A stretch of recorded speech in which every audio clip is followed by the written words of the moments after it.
Yeah, look at this wonderful woman who just told me to go F myself and mind my own effing business, who just bought the entire store of paper towels, toilet paper, so that nobody else can have any. It's really lovely. And I wish I had gotten her earlier when she was telling me to go F myself and mind my own effing business.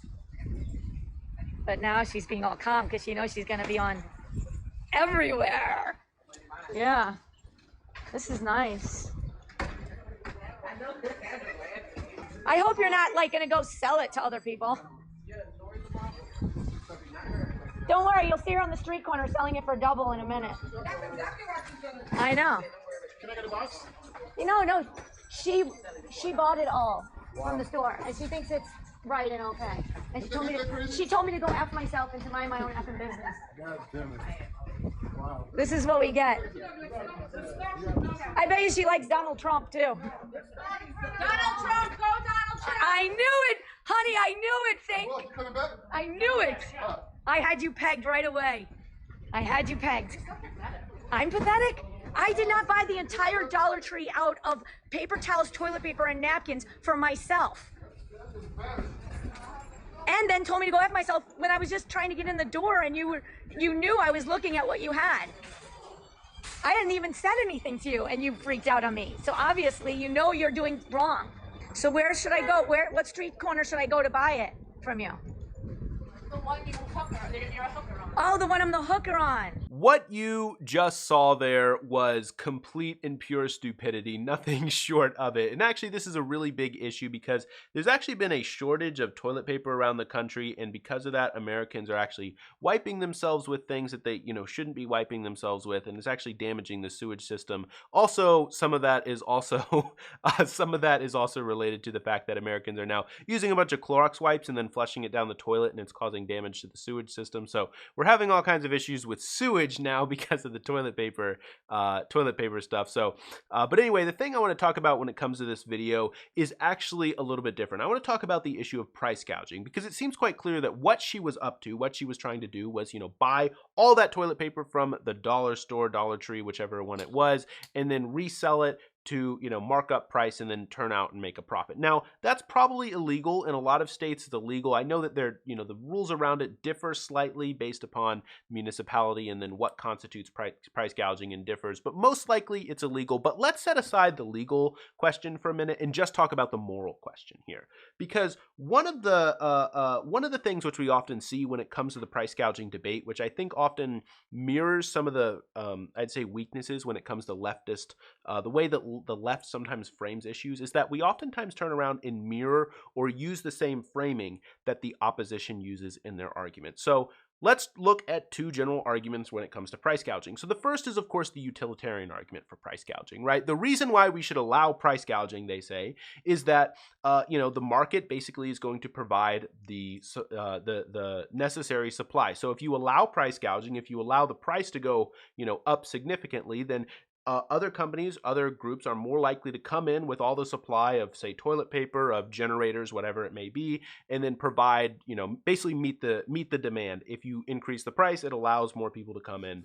and provide those services. Then there's, of course, the deontological argument, or, deontological coming from, Immanuel Kant is, of course, the famous the great progenitor, it's said, of deontological argument, or at least he's the one associated with it, and that's just sort of rule-governed arguments. On that side, we should allow price gouging because it's the free exchange of citizens, the free choice of ideas unhindered, and government hinders the, free exchange of individuals. Yes, those individuals are in bad and poor circumstances, but they're still ultimately making the choice. Why should we hinder the freedom of people who, are in bad situations even further and say that you're not actually even allowed to make a decision? You're not even allowed to purchase an item, if you have the resources to do, et cetera, et cetera.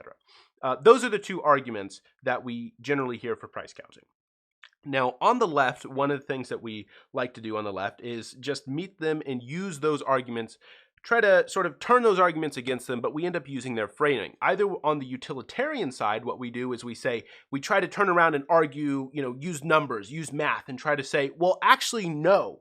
You'll hear. They say, actually, no, what ends up happening is there's a lot of extra harm due to price gouging, and it doesn't ultimately meet the demands. And there's actually really good data on that. There's actually really good empirical data that shows that price gouging actually doesn't always really work. Now, there's also empirical data on the other side saying sometimes it does, sometimes it doesn't. If we want to look at just utilitarian calculations, right? Of course, there's other moral considerations to be had, right? But what you end up doing, though, is you end up just meeting them on their turf there, right? That's what the left oftentimes does. Then on the deontological side, what do? They say, well, actually, the issue with price gouging is that you're not truly free to make your choices in those circumstances. You're not truly free to be making those choices because you're in those dire straits. You're in those dire situations. And so you weren't really free in the first place to make those arguments. But I actually think that the argument for price gouging is, at least in its strongest form, a little bit different than that. I think that the argument is that in a good society, it is wrong. It is just wrong as a person to have the desire to make profit off of other people's suffering. I think that when it comes down to it, that's the moral thing that we're objecting to. That's the thing which people really have an issue with when it comes to price gouging. It's the fact that these people are suffering. There's a crisis overhead, and in a good society, if we lived in a good political unit, right, people would come together during times of crisis, not try to make profit off of other people's suffering. That's the real, I think, issue which people have with price gouging.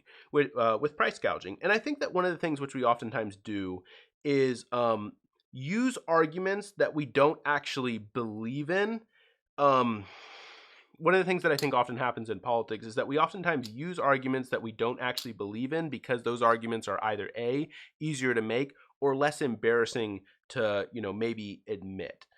Because one of the things you'll notice about that argument that I just laid out when it comes to price gouging, that, it's just a bad thing, is it contains an implicit moral judgment on a person's actions. It contains the moral judgment that a certain kind of disposition, a certain kind of habit, or certain kind of belief or feeling which you might have is unjust, is wrong. Whereas in both the utilitarian argument, right, that one's only focused on pleasure and pain and, finding the maximum, number of pleasure and pain. And then the deontological argument is ultimately concerned with freedom and the nature of freedom. It's still a debate about choice, essentially, right? The question on the deontological side is how do we maximize choice? The question on the utilitarian side is how do we maximize pleasure? But what if those two types of arguments don't actually reflect the real way which people feel about the moral issue, which people feel about the debate itself? So I think that when it comes to price gouging, we actually have to be careful to not just use the other side's framing. And actually, I think that the same thing kind of applies to Medicare for All, for instance, where oftentimes what you hear is people use people say, oh, it's really, really expensive. So then what people do is what the left ends up turning around doing is saying, actually, when you look at these figures, look at this number when it comes to Medicare for All, it's actually cheaper because if you look at the overall healthcare spending, and then when you look at, the spending, which it would be under Medicare for All, it saves money. And that's true. And that's a good argument that you can use to counter that point. But it shouldn't be the final argument because at the end of the day, that's not the reason why we want Medicare for All. Right? I would advocate for Medicare for All even if it costed more because we want to cover more people because it's the right thing to do.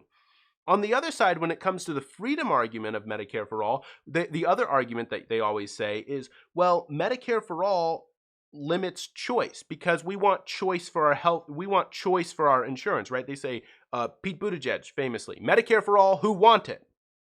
Well, what does the left turn around and do? They say, actually, Medicare for All expands choice because the only thing that people actually want when it comes to choice is choice of their doctors. People don't actually care about choice for their insurance.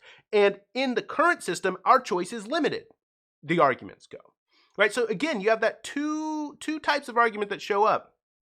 But what if the better argument for Medicare for All, and I've used, by the way, both of those types of arguments, because I think that they're useful arguments as counter arguments, but I don't think that those are ultimately the reasons why you should support the policy. I think at the end of the day, you just have to make a moral judgment and say it is simply wrong for individuals, for people to make profit off of the fact that people are sick, that people have cancer. It is wrong to make profit off of that thing. And so I think that at the end of the day, I think that the critique of Medicare for All, the critique of Bernie Sanders, the critique, I should say, which Bernie Sanders is making, is much, much deeper, much, much more profound than most even Bernie Sanders supporters realize.